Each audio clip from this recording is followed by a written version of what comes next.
teman-teman, perkenalkan nama saya Uswatun Hasanah dengan NIM 240621100059 dari kelas 2B. Perkenalkan, nama saya Sinta Eliasi Ginting. Saya berasal dari kelas 2B dengan NIM akhir 067. Nama saya Meriana Rizkyanti, NIM saya 240621100056. Secara hukum, trotoar adalah fasilitas yang diperuntukkan bagi pejalan kaki. Mengalih fungsikan trotoar menjadi tempat berjualan adalah pelanggaran yang diatur dalam beberapa peraturan perundang-undangan yang ada di Indonesia. Nah, baik di tingkat nasional maupun di daerah. Ada beberapa aturan pemerintah atau undang-undang yang berkaitan dengan trotoar. Nah, yang seharusnya dipakai untuk pejalan kaki malah dibuat menjadi tempat jualan. Yang pertama ada Undang-Undang Nomor 22 Tahun 2009 tentang Lalu Lintas dan Angkutan Jalan. Pada pasal 45 ayat 1 menyatakan bahwa fasilitas pendukung penyelenggaraan lalu lintas dan angkutan jalan meliputi salah satunya adalah trotoar. Yang kedua, Peraturan Pemerintah Nomor 34 Tahun 2006 tentang Jalan pasal 34 ayat 4 lebih lanjut menegaskan bahwa trotoar diperuntukkan bagi pejalan kaki.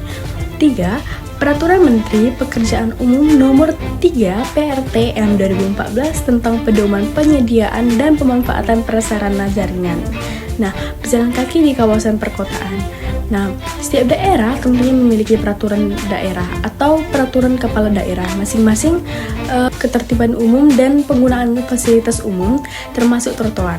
Nah, sanksi dan ketentuan dalam perda ini bisa bervariasi antara daerah. Contohnya, ada perda yang mengatur tentang larangan berjualan atau berdagang di tempat jalan dan tempat-tempat lainnya yang tidak sesuai dengan peruntukannya. Nah, sanksi administrasi berupa peringatan tertulis, pencabutan tanda pengenal berjualan, hingga denda. Nah, beberapa daerah juga menyediakan lokasi khusus bagi PKL untuk berjualan agar tidak mengganggu trotoar. Penegakan hukum terhadap pelanggaran trotoar biasanya dilakukan oleh Satuan Polisi Pamong Praja atau biasa kita sebut Satpol PP di tingkat daerah. Mereka bertugas untuk menegakkan peraturan daerah terkait dengan penggunaan trotoar, termasuk juga larangan parkir, larangan untuk berjualan di jalan, dan aturan lain atau aktivitas lain yang mungkin mengganggu atau melanggar ketertiban. Terdapat beberapa faktornya kompleks dan seringkali saling berkaitan yang dapat melibatkan aspeknya, sosial, budaya, dan juga penegakan hukumnya. Nah, yang pertama disebabkan oleh faktor ekonomi.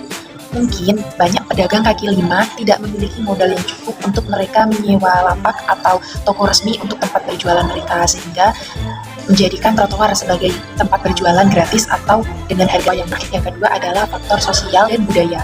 Sebagian masyarakat, baik dagang pun punya, mungkin kurang memiliki kesadaran yang penuh dari fungsi trotoar yang seharusnya menjadi hak pejalan kaki, atau kurang memahami dampak negatifnya terhadap kenyamanan dan keselamatan.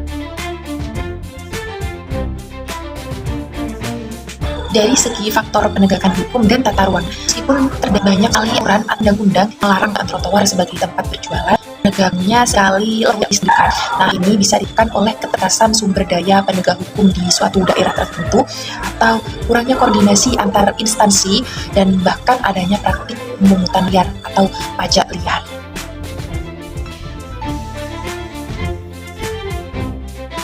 Terdapat faktor lain, yaitu berupa adanya peningkatan urbanisasi yang menyebabkan peningkatan jumlah penduduk di suatu daerah dan kebutuhan akan lapangan kerja pun meningkat, termasuk sektor informal seperti pedagang kaki lima atau PKL. Peran pemerintah daerah tentunya sangat krusial karena kebijakan yang tidak pro rakyat kecil namun juga tidak tegas dapat menjadi akar permasalahan yang serius. Pelanggaran trotoar yang seharusnya untuk pejalan kaki malah dijadikan untuk tempat berjualan memiliki dampak yang signifikan dan merugikan bagi masyarakat. Yang pertama, dapat mengganggu keselamatan pejalan kaki dan meningkatkan risiko kecelakaan.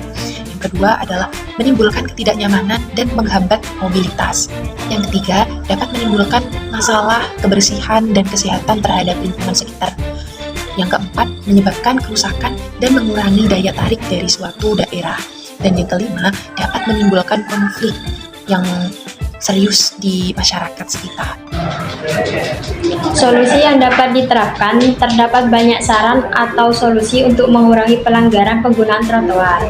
Yang pertama, penyediaan lokasi-lokasi khusus yang strategis, mudah diakses, nyaman, dan dilengkapi fasilitas dasar, toilet, air bersih, listrik, tempat sampah untuk menampung PKL, dan tentunya dengan harga yang terjangkau.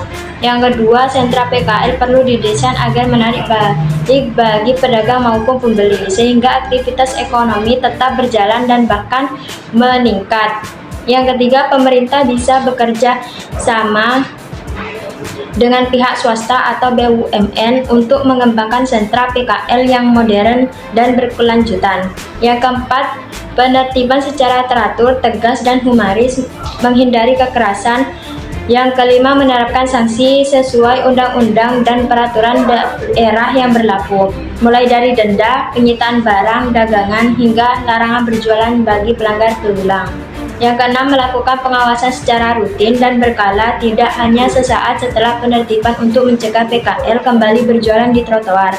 Dengan menegakkan hukum dan menerapkan solusi tersebut secara berkelanjutan, diharapkan masalah trotoar yang beralih fungsi dapat teratasi sehingga trotoar kembali berfungsi sebagaimana mestinya untuk kenyamanan dan keselamatan pejalan kaki.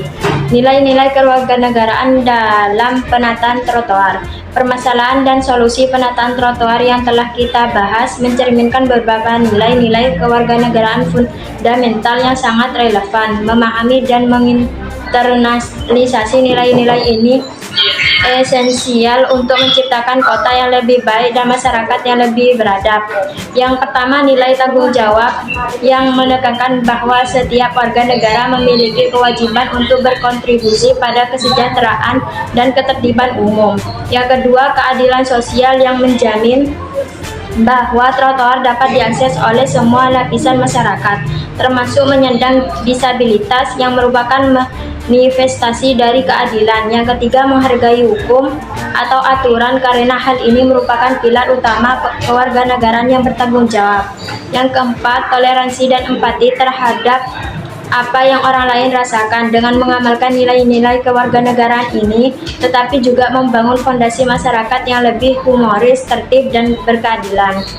Ajakan inspiratif, mari bersama-sama wujudkan trotoar sebagai hak pejalan kaki seutuhnya. Trotoar bukan hanya deretan ubin atau aspal di pinggir jalan. Ia adalah jalur kehidupan, ruang aman bagi anak-anak yang berangkat sekolah, lansia yang beraktivitas, penyandang disabilitas yang mandiri, dan kita semua yang ingin berjalan kaki dengan tenang. Trotoar adalah cerminan kota yang peduli pada warganya. Trotoar adalah milik kita bersama, mari jaga dan gunakan sesuai fungsinya.